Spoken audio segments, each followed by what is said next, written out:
For generations, women's reproductive rights have been an issue in this country. Earlier as even 1911, when the first suffragettes held the first mass demonstration for women's activism and abolition of slavery. Roe v. Wade was the first stepping point in women's abortion rights in 1973.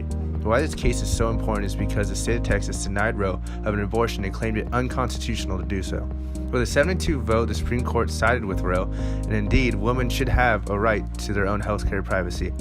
The first March for Reproductive Freedom came in March of 1986, when over 120,000 women and men demonstrated in Washington, D.C. The following weekend, they demonstrated in Los Angeles on the impending threat to abortion rights. The real threat to abortion came in 1989, when Missouri tried to pass an anti-abortion law. Then that was viewed by the Supreme Court. With the Bush administration in office, they sided with the anti-abortion law, and from there on out, the national government has been involved with reproductive rights for women. Even in 2017, the struggle of this still continues, and we asked interviewees, both male and female, on their thoughts on this issue.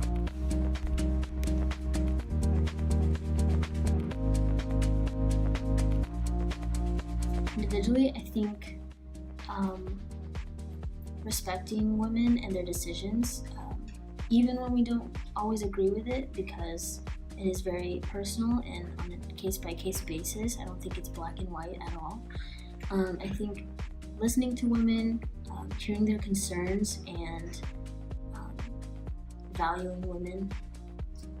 I think we can help women retain their reproductive freedom by giving them more rights and letting them choose their own way instead of us, or not us, but the government and people working in the government shutting down programs that are good for them and let them and give them knowledge and access to services that they can use to be in charge of their own reproductive rights.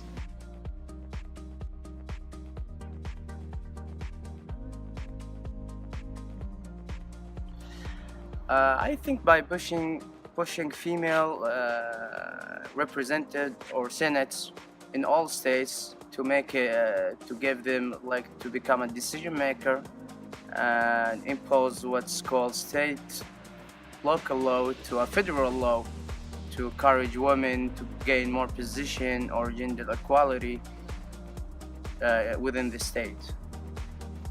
Reproductive freedom. I think you have to make birth control and contraceptives available to women, because that allows them to also have the freedom to have sex like men can have sex and not see the repercussions of having a child. If you make birth control more available, then I think that's how you protect the rights.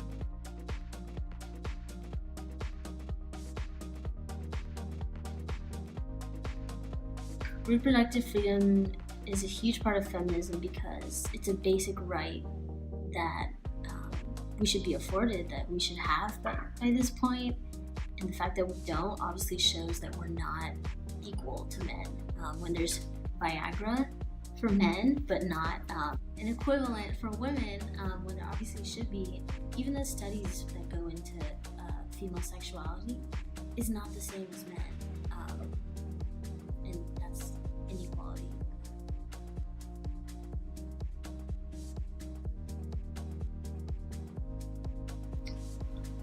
I think that it does. I don't know about here because I'm not from here, but in Oklahoma, our sex education is very poor, and I'm assuming they're similar because it's both the South. And not knowing what you have access to and what is out there as far as reproduction and preventing accessing reproductive rights and services.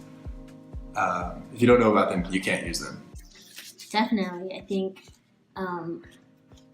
the majority of the issues with reproductive rights and old white men telling us women what they think healthcare should look like for us is a major part because they weren't educated on sex.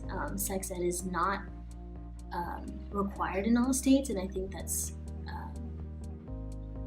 not acceptable at this point in the 21st century, and I think it's really important to educate everyone, especially from a young age, on something as important as that. Yes, because you have to be educated in order to know what those rights mean for women. Why?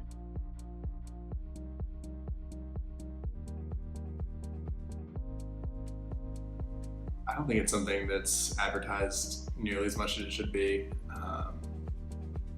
It could be come from the family and they don't talk about that. And I think a lot of people are scared to ask about it.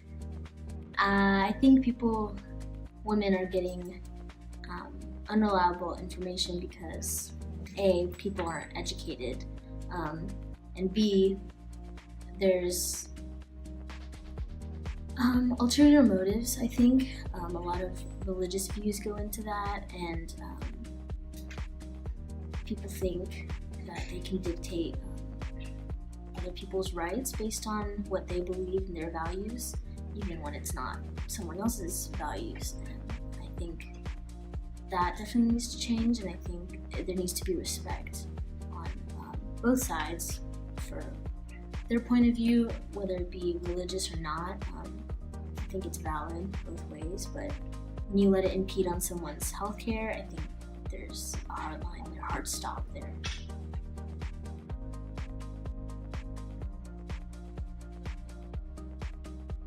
If I was a parent, I'd be proud of them for being responsible enough to know that birth control is a real form of contraception, and taking it into their hands to make sure that they're in control of that, and if they're not ready to have kids, then of course that's definitely a path that needs to be taken. Well, I would say no, because in principle I'm against abortion. Obviously, when you have a personal connection with someone, you would like to think you can stay on your principle, but I personally believe firmly that it's not okay to have an abortion. So I would say no. I would not support this abortion. I would do everything in my power to make sure my child had access to the correct medical care and to get her through the pregnancy healthy, so that she can deliver the child. And I would direct her towards more of an adoption route, because I don't think it's morally permissible to have abortions. I'd be supportive about birth control because that means I want to be smart and careful, and I wouldn't be excited about an abortion, but it's their decision and it's a hard one to make, so I'd be proud of them for being able to make a decision about it.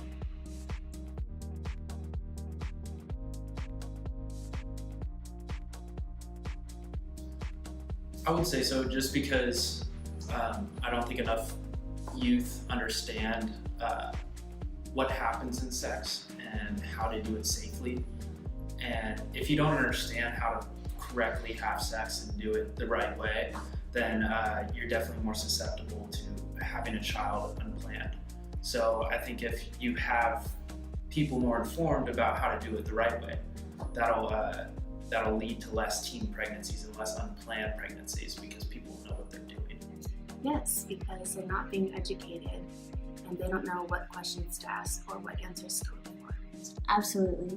I think a lot of people turn to things like porn to learn about sex, and that's not realistic, and people don't see the use of contraception in that, and so it's not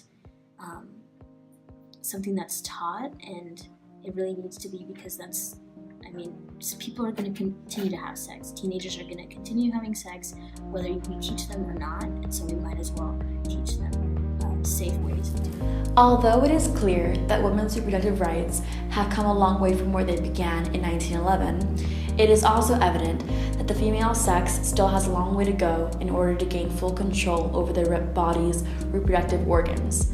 Yet from what we can tell from our interviewees and the recent unfolding events of protests and marches in the name of women's rights, people seem to be becoming more and more accepting of a woman's new role in society as an equal and as someone enlightened about their own reproductive rights.